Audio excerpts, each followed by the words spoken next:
Magandang hapon po. Ako po si Geraldine R. Gutierrez. Galing po sa CLDH 3rd year BSPT. At nandito po ako ngayon para magbigay ng konting kaalaman tungkol sa leptospirosis at paano po ito maiwasan. Ito po yung brochure. Para po bago po tayo magsimula, pag narinig niyo po ang salitang leptospirosis, ano po yung unang pumapasok sa isip niyo? Ito ba yung galing sa daga? Tama po. Ang leptospirosis po kasi, ito po yung isang bakterya na nanggagaling po sa ihi ng daga. At mostly po, nagkakaroon ng leptospirosis po ang mga lugar na kung saan may init at madalas po umuulan. Especially din po, makukuha po natin ang leptospirosis sa mga kontaminadong freshwater or soil. Pwede rin po natin makuha ang leptospirosis sa mga carriers nito, like yung mga naapektadong mga iba't ibang klase ng hayop. Ang mga sintomas naman po nito ng leptospirosis ay lagnat, pag-ubo, panginginig, sakit ng ulo, pagkahapo o pagkapagod, pagkahilo at pagsusuka,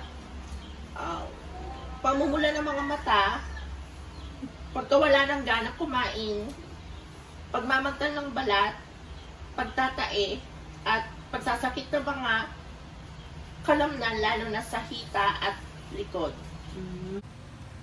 Anong halimbawa, may tanong ako. Halimbawa, maranasan ko yung mga ganong uri ng sakit. Sintomas na yun. Anong gagawin ko?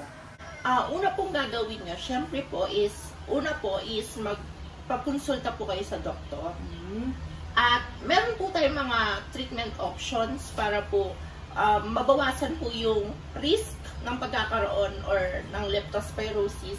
Ito po yung pagtitake ng antibiotics or intravenous fluids like penicillin, ampicillin, tsaka doxycycline. Pag naman severe po is penicillin G po ang ititake. Ilang araw bago lumabas yun? Mga 2 araw o 3 araw?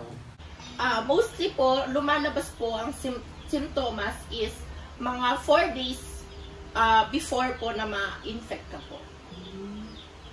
Sa leptospirosis po, yung mga taong mas apektado po or yung mas prone po sa leptospirosis, syempre po yung mga farmers. Second po is yung mga fishermen. Third po yung mga mine workers. Pang-apat po yung mga sewer workers or yung mga nagsasanitize po or yung naglilinis po ng mga kanal. Pang-5 po is yung mga veterinarian. Pang-6 po is yung mga slaughter workers or sila po yung mga taong nagkakatay po ng mga hayop po na ititinda sa market. Then 7 po is yung mga dairy farmers.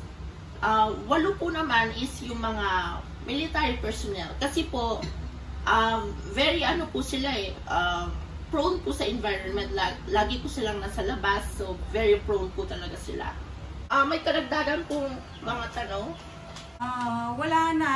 Kasi na-explain mo naman mabuti kung anong ibig sabihin ng sakit na to at para maiwasan. Paano nga pala namin maiwasan yon? Paiiwasan po natin yung leptospirosis na question nyo po is iwasan na lang po natin yung baha, or kung hindi naman po natin maiiwasan is wag po natin kalimutan magsuot po ng bota at raincoat. Okay. Pag naman po may mga chances na naging severe po yung leptospirosis nyo po, dapat kapag may symptoms po kayo, dapat hindi po natin binabaliwala po yung mga simptomas po. Kasi pag naging severe po yung leptospirosis, pwede po siyang mag-cause ng kidney damage, brain inflammation, tapos liver failure, pwede rin pong respiratory disease, at yung mas malala po is kamatayan po. So, mapiprevent po natin yung leptospirosis sa pamamagitan po ng una is, ang mas common po is una, wag po tayo lumusong or maligo sa baha at iwasan din po natin yung mga lugar na mapuputik. Second po is, pag hindi naman po natin, kanina na sinabi nyo po is, pangalawa po is, pag hindi po natin may iwasan po yung baha, wag po natin kalimutan magsuot po ng bota at raincoat. Pangatlo naman po, pag-uwi po galing sa labas, wag po natin kalimutan na maligo at linisin yung paa at katawan. Pang-apat po is, syempre po at pinaka-mas importante po is panatilihin na maging malinis po yung bahay. Pang-lima po is, pag nakaranas na po tayo ng mga sintomas, dapat po magpakonsulta na po tayo agad sa mga doktor. Yun lang po. Maraming pong salamat. Ako po ulit si Geraldine R. Gutierrez from CLDHEI, 3rd year physical therapy.